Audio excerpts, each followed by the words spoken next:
Namisan na sila sir, pero 11 pa lang ang napisan nila dito sa kubo, sa may kubo.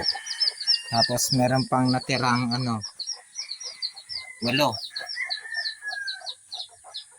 Pero inuupuan pa rin nila yan. Tsaka sir, hindi ko pa tinatanggal yung mga inahin dito. Kasi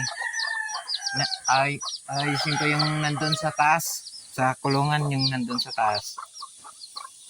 Tsaka may iklog dito. Dalawa sila nang iklog dito eh. Yung puti at tsaka yung brown. Pero titignan ko kung sino yung madalas na nangiklog dito.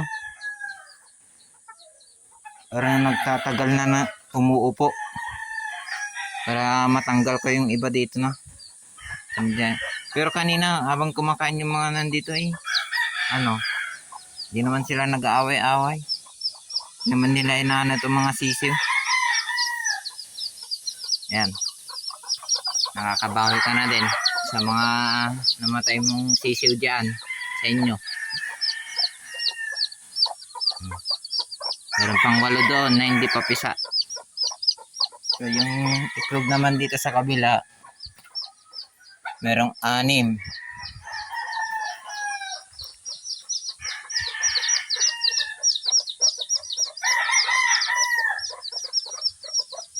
Ayan.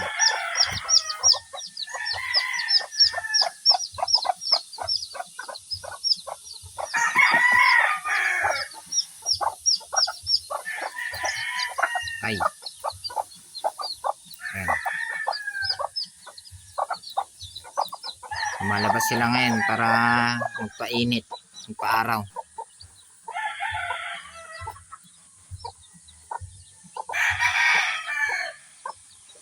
Ayan siya. Pero inuupuan pa naman nila yung iklog doon sa natira.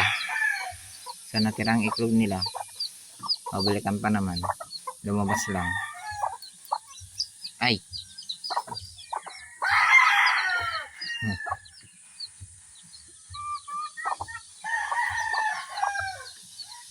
Saka itong mga inahin dito, tatanggalin ko na lang kung sino yung madalas na ni-iklog sa kabilang iklogan doon.